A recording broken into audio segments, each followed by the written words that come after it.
আবাবিল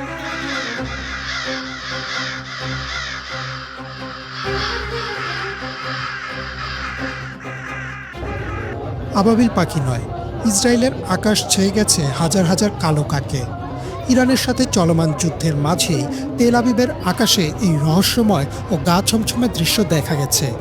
কালো কালো কাকের বিশাল ঝাঁক শহরের আকাশ ঢেকে ফেলেছে, যা স্থানীয় বাসিন্দা এবং নেট দুনিয়ায় ব্যাপক চাঞ্চল্যের সৃষ্টি করেছে। বর্তমান যুদ্ধ পরিস্থিতির কারণে অনেকেই এই ঘটনাকে কোনো ভয়াবহ বিপদ সংকেত হিসেবে দেখছেন, অনেকে আবার একে তুলনা করছেন কোরআনে বর্ণিত আবাবিল পাখির সাথে।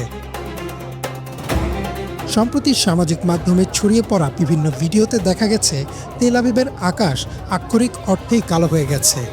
ডেইলি মেইলের প্রতিবেদন অনুযায়ী এই বিশাল কাকের ঝাঁক শহরটির উপর দিয়ে এমনভাবে উঠছিল যেন তারা কোনো কিছুর আগাম বার্তা দিচ্ছে।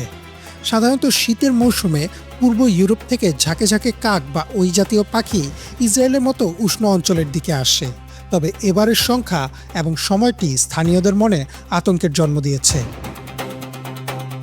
পাশ্চাত্য সংস্কৃতিতে কাক বা শকুন জাতীয় পাখিকে অনেক সময় হারবিঞ্জার অফ ডুম বা ধ্বংসের বার্তাবাহক হিসেবে বিবেচনা করা হয়। দ্য নিউজের তথ্য মতে অনেক লোকগাথায় কাকের এমন অস্বাভাবিক জমায়েতকে যুদ্ধ, মহামারী বা বড় কোনো প্রাকৃতিক দুর্যোগের পূর্বাভাস হিসেবে দেখা হয়। বর্তমান সংঘাতময় পরিস্থিতিতে ইসরায়েলের সাধারণ মানুষের মাঝে এই ধারণাটি প্রবল হয়েছে যে এটি হয়তো আসন্ন কোনো ধ্বংসাত্মক যুদ্ধের সংকেত। তেল আবিবের বাসিন্দাদের মধ্যে মিশ্র প্রতিক্রিয়া দেখা দিয়েছে। ইকোনমিক টাইমস জানাচ্ছে অনেক ইসরায়েলি একে প্রাকৃতিক স্বাভাবিক নিয়ম হিসেবে দেখলেও একটি বড় অংশ একে অশুভ লক্ষণ হিসেবে মনে করছেন। সামাজিক যোগাযোগ মাধ্যমে অনেকেই একে আধ্যাত্মিক বা ঐশ্বরিক সতর্কবাণী হিসেবেও ব্যাখ্যা করছেন। প্রাইম টাইমারের একটি প্রতিবেদনে বলা হয়েছে কিছু মানুষ একে কনস্পিরেসি থিওরি বা ষড়যন্ত্র তত্ত্বের সাথেও মেলাচ্ছেন, যেখানে বলা হচ্ছে পাখিরা হয়তো উন্নত প্রযুক্তির মাধ্যমে আসন্ন কোনো হামলার আঁচ করতে পেরেছে।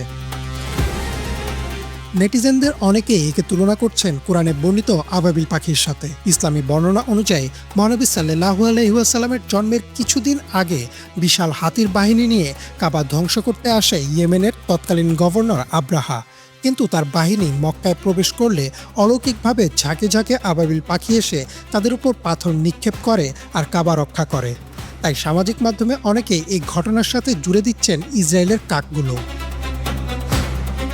বিশেষজ্ঞদের মতে এটি মূলত পাখিদের একটি স্বাভাবিক আচরণ, যাকে মারমারেশন বলা হয়। খাদ্য এবং নিরাপদ আশ্রয়ের সন্ধানে বা কোনো শিকারী প্রাণীর হাত থেকে বাঁচতে তারা এভাবে দলবদ্ধ হয়ে ওড়ে। এছাড়া শহরে কৃত্রিম আলো ও উত্তাপও অনেক সময় পাখিদের আকৃষ্ট করে। ইরানের চলমান ক্ষেপণাস্ত্র হামলার প্রভাবেও কাকেদের এমন অস্বাভাবিক আচরণ হতে পারে বলে ধারণা করা হচ্ছে।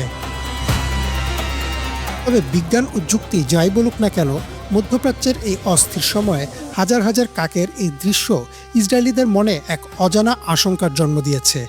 প্রকৃতির এই আচরণ নিছকই কাকতালীয় নাকি সত্যিই কোনো দুর্যোগের আভাস, তা সময় বলে দেবে। তবে আপাতত এই দৃশ্য তেল আবিবের আকাশকে এক রহস্যময় অন্ধকারে ঢেকে রেখেছে। ইমরান মাহমুদ, বাংলা ভিশন।